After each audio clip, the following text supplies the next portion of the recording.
Bueno, muchas gracias y lo primero agradecer a los organizadores la oportunidad de estar aquí. Y cuando se nos pide evitar complicaciones y se nos habla de polietileno, pues enseguida pensamos en desgaste y quizás en adherencia bacteriana, y yo voy a intentar revisar la situación porque creo que puede no ser así ya. Entonces revisaremos aspectos del desarrollo,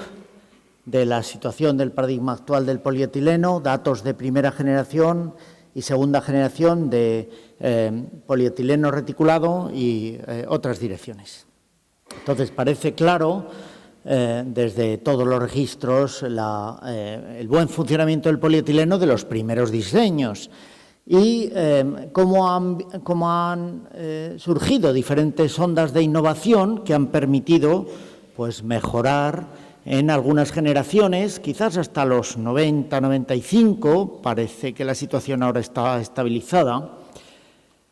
Sin embargo, tenemos pacientes que necesitan más de esos pares de fricción por sobrecarga, por diferentes problemas o tolerancia que se le pide a estas articulaciones o por fractura de los materiales. Y son clásicas las imágenes de desgaste inicial, de compromiso, incluso penetración, o de fractura en partes críticas del material. Si revisamos los registros, y esto viene del registro inglés, veremos cómo las articulaciones con polietileno están empezando a aumentar otra vez en estos últimos años y en el contexto concreto, pero si vemos cómo ha cambiado la situación, es con cabezas de 32 fundamentalmente, y además aumentando el uso de polietilenos reticulados. Y esto es lo mismo en el registro sueco, como pueden ver aquí, en el que los polietilenos son probablemente más que en ningún otro registro los protagonistas de los pares de fricción. Pero si vemos el registro australiano, también llama la atención que en los 13 años de evolución que se evalúan, quizás en 10, 9 se podría decir con más precisión, la revisión de implantes con polietileno reticulado es significativamente menor que frente a otros pares de fricción. Y si se analizan en conjunto los polietilenos reticulados, parece evidente la diferencia, reforzada estadísticamente, con una disminución en la tasa de revisión acumulada de polietilenos reticulados. Siguiendo en este registro, la disminución de la incidencia acumulada de aflojamiento y de lisis en material reticulado ha sido muy llamativa, llegando al punto de que el desgaste, el aflojamiento secundario y la osteolisis ya no son el problema que destacaba en el polietileno convencional. Si recordamos que la disminución esta de desgaste y de osteolisis depende de la resistencia al desgaste, de las propiedades mecánicas y de la estabilización oxidativa, tenemos que recordar brevemente la evolución de este problema de oxidación desde el convencional hasta el material reticulado y cómo, pues desde los implantes tradicionales en empaquetados permeables al aire, que claramente tras la irradiación gamma producían pues graves fracturas bajo la superficie, y estos son datos de los años 95, 98, en el que la oxidación subsuperficial llegaba al fracaso precoz y a una gran destrucción, y que claramente en esta banda bajo la superficie se iniciaban estos defectos que llegaban a la fractura del material. Esto generó en aquellos momentos una gran investigación en la que tuvimos la oportunidad de participar, sobre todo en la mecánica de este material y cómo el material degradado producía una fractura bien descrita como fractura frágil en la que la pérdida de material era notable. Si bien las primeras generaciones de irradiación en ausencia de oxígeno parecían haber mejorado la situación, ese quizás sería el material estándar considerado hoy. Y, sin embargo, se ha llegado a demostrar cómo el oxígeno se mantiene disuelto en la región amorfa,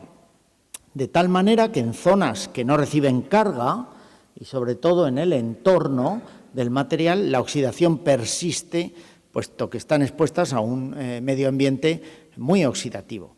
Y esto tiene que ver con estas zonas de mayor debilidad en el entorno del material.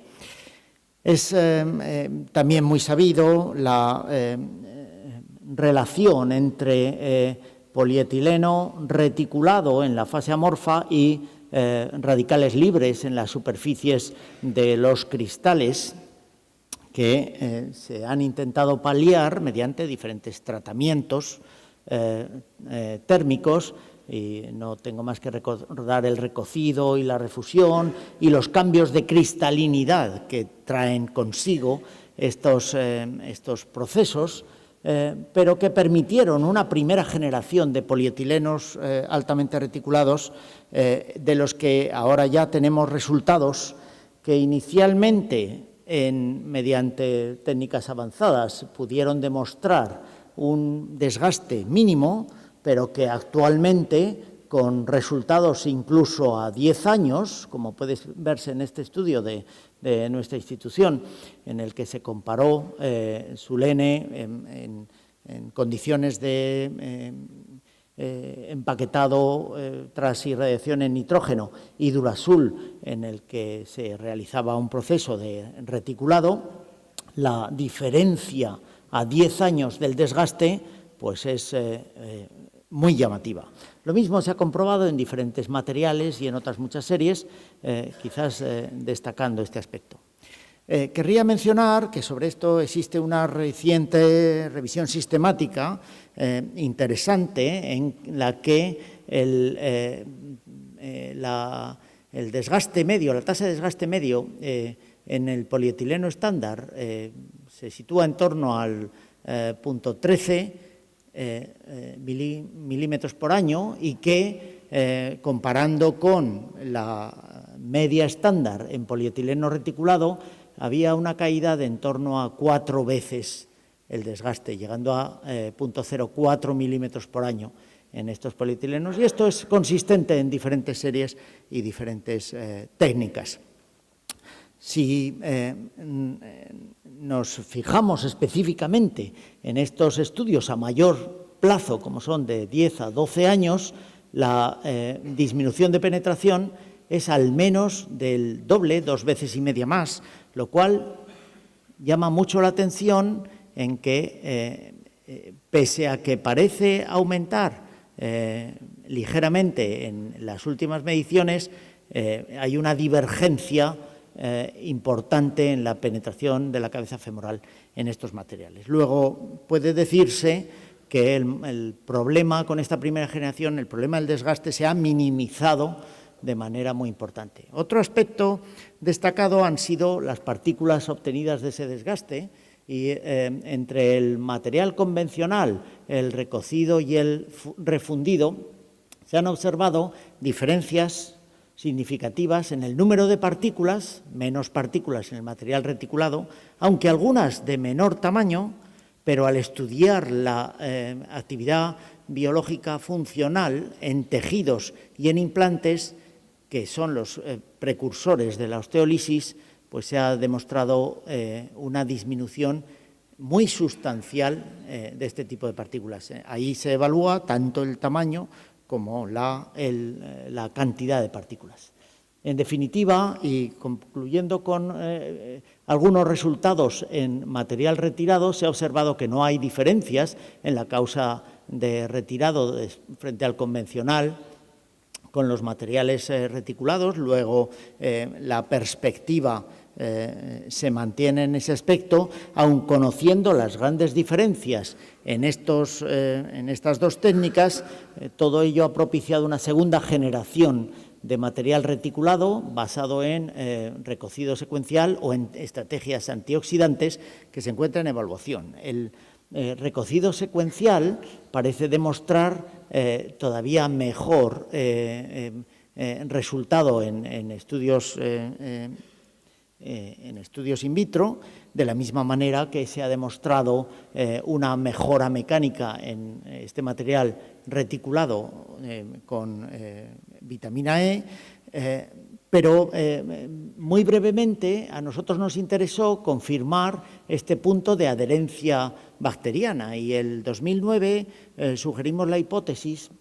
de que al utilizarse la vitamina E en ciertas infecciones crónicas del aparato respiratorio pudiera ser un protector respecto a la adherencia bacteriana. E inicialmente lo confirmamos en cepas de laboratorio, pero no en cepas clínicas. Y aquí hay una gran variabilidad en la adherencia, con lo que no podemos apoyar un efecto de la vitamina E en la adherencia bacteriana de manera predecible. Probablemente en algunos casos pueda funcionar, en general no tiene por qué funcionar. Y ello nos llevó a considerar que quizás la adherencia bacteriana al polietileno podía diferir de otros materiales. Y en esta publicación del Journal of Orthopedic Research hace 2 años pudimos confirmar que la adherencia al polietileno era similar. No había una diferencia respecto a otros materiales retirados, ni vástagos, ni cabeza, ni cotilo, y que los factores que conducían a explicar la infección eran el paciente y el microorganismo, y el material era un aspecto absolutamente secundario. Se encuentran en desarrollo algunos estudios clínicos multicéntricos. Concretamente, nosotros participamos en uno de cerca de 1000 pacientes, lanzado a 10 años entre diferentes centros, sobre polietileno reticulado con vitamina E, y los resultados iniciales muestran una situación clínica similar y una situación por el momento de penetración, una tasa de penetración muy similar en el inicio, y necesitamos todavía evolución para confirmar. De la misma manera que están surgiendo otras propuestas de materiales apoyados en retiradores de radicales libres, diferentes antioxidantes, modificaciones a nanoescala, otros compuestos, incluso la polieterquetona, que puede ser una alternativa, pero podríamos concluir hoy que los datos de la primera generación a los 10 años han confirmado una disminución muy importante del desgaste, que la segunda generación tiene estudios clínicos en desarrollo y que probablemente necesitamos más tiempo para confirmar si esto es igual o mejor que la primera generación, que hay otros desarrollos, pero que probablemente no se van a transferir inmediatamente al campo clínico, luego pues probablemente tendrían que demostrar una relevancia suficiente y, en definitiva, que la disminución del desgaste es hoy un hecho, con disminución en la osteolisis y en la revisión basado en registros, y que el estado del arte hoy, desde luego, no es ya el convencional, incluso refiriéndonos al convencional, el esterilizado en atmósfera inerte, sino el reticulado. Muchas gracias.